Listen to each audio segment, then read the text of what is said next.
Hi, I'm Nico and I'm developing a 3D platformer where you play as a fish trying to escape from a sushi restaurant.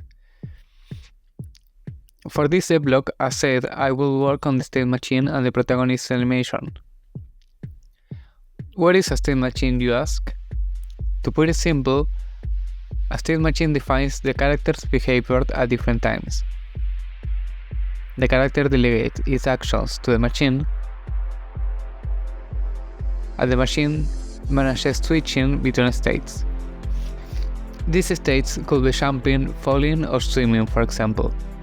The idea is to move most of the code I wrote for the player into these states, making everything more organized and allowing me to work on each logic separately.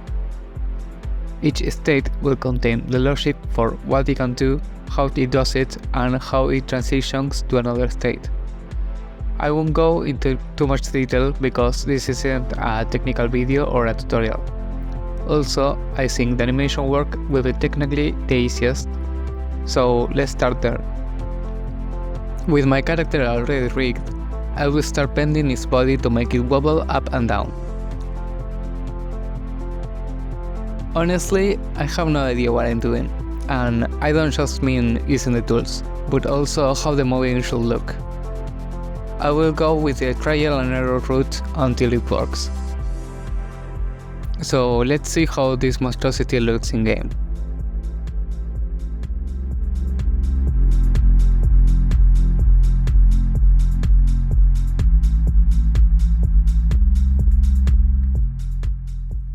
Excellent, I already broke something. Maybe the state machine for the animation is messing up? Or who knows, could it be the animation import causing the bug? Nope, it was the new collision I tried to set. For some reason, the rectangle on the left works perfectly, but the mesh on the right doesn't. Even though they have the same setups in the node tree, mask, and collision layer. So back to the cube. Okay, now everything works as it should. But I'm not happy with the animation. It doesn't look good. It's not silly enough to be so bad it's good, and don't get me wrong, it's silly, just not fun. From another angle, it's even a bit dramatic. You know what? I changed my mind. Let's start with the state machine. My friend said it was easy, and I'm following a tutorial, so I shouldn't have any problem, right? Right? First problem, nothing works and I don't know why. It's clearly related to my lack of understanding when reference node, and at this point it's best to go back to the previous version and try again. Okay, no errors now. When I press play, the fish should bounce. Great! Now jump again, why ain't you jumping? Perfect, now the automatic jump works. Let's move on to the other jumps. Hey! Infinite air jumps, a classic bug that couldn't be missed.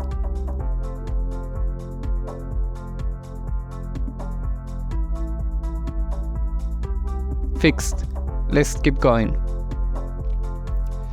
Looking at the code I'm writing for different states, in most of them, if not all of them, the same parts are repeating. To save some effort, I could put the functions on the player state node that define the class. You see, this code defines what the player state class is, including variables and functions. The nodes I'm creating for different states inherit these properties to either follow them or override them with their own functions. If I add functionality to this base code, the rest of the node will inherit it automatically. And since I want all states to switch to the dead states when the player health reaches 0, I can put that function in and let them inherit it. But for that, I need to reference the dead states in the base script. Wow! Well, the printer must be malfunctioning, it's printing everything in red. This is one of those moments where it's better to start over. again. Slowly and calmly, I'm making progress. For now, everything is working.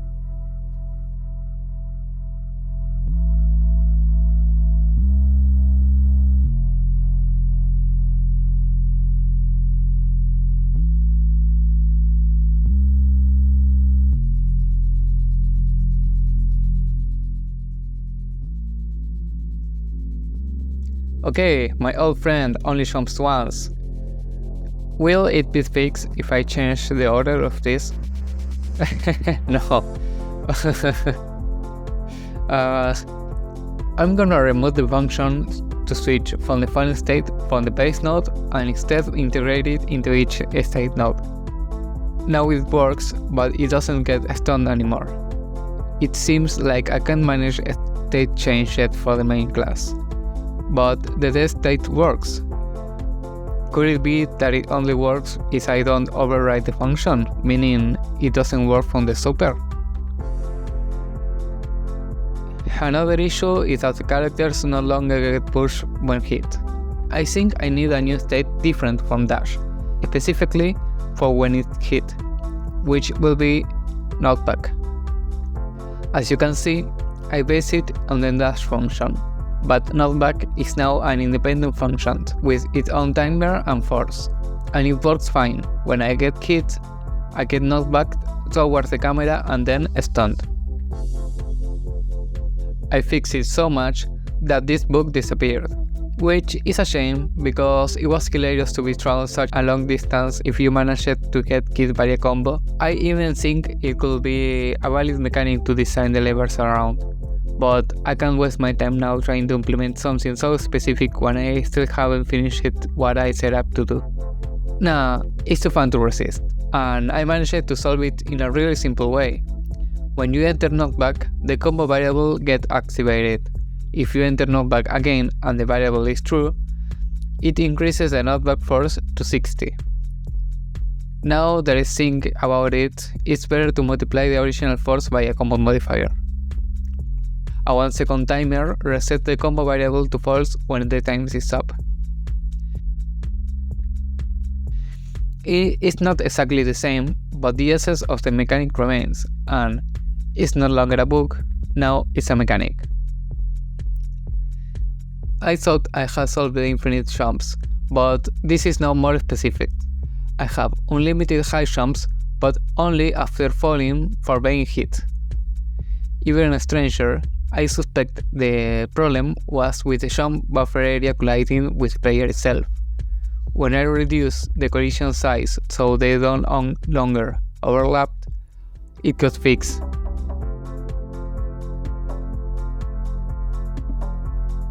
This is new. Instead of creating a new bug, I fixed an old one.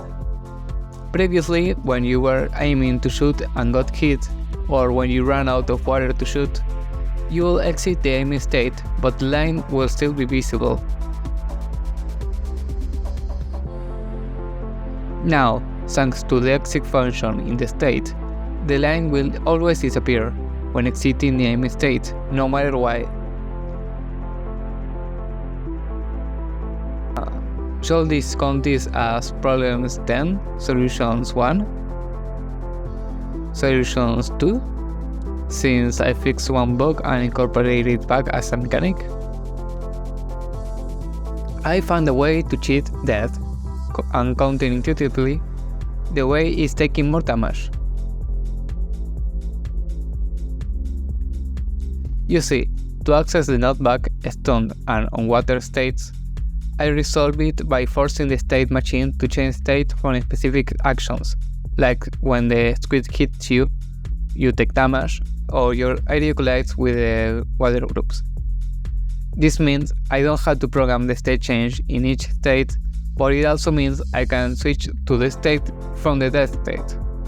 My solution was, instead of changing my methods, to check if the character is dead for forcing a state change.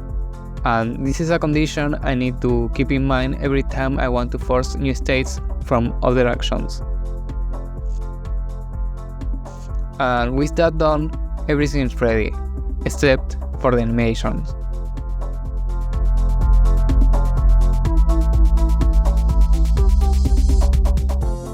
I wasn't satisfied with anything I did, so I decided to make a 2D sketch, but it's clear I still have no idea what I'm doing. And it's weird because I have experience animating by hand, frame by frame. I made this loop and this 1 minute animation for my university assignments. But with the finish, I think my problem is not understanding the movement it should have, especially with how the animations are broken down into states. I don't have to animate a sequence of actions, but rather individual actions, some of which will play only once, another will loop. It seems like my only option is to keep hitting a wall until something decent comes up. Some of these actions I animated, others I left it as a static pose. These last versions are much better than the previous ones. I still think I will change them when I learn how to animate it better. I will really appreciate your feedback. Let me know your thoughts on how the animation turned out. What will you do differently, and if you have any advice. Feel free to leave your comments. Okay, let's try the animation inside the game. For that I will be playing a little bit. I'm not really sure about the jumping and movement, the falling. The other animations are single decent.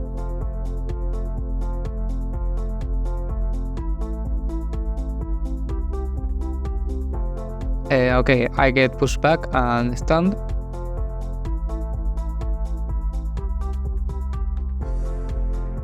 Okay, then I shoot. I shoot again. I get pushed back and get stunned. Go on water and leave. I shoot. Okay, the shooting is a static pose. It doesn't really animate it at all. But when I get knocked back, I think it looks good, and also when I'm stunned, I think it does look good. And now you're gonna see the dead state. Okay, coming soon. For the next Devlog, I will add something basic and fundamental that all platformers have.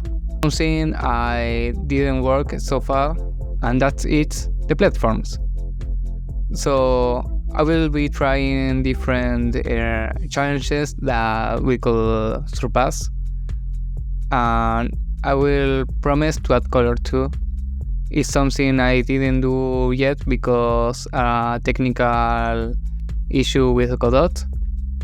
All the objects I'm doing share a same material with a unique texture.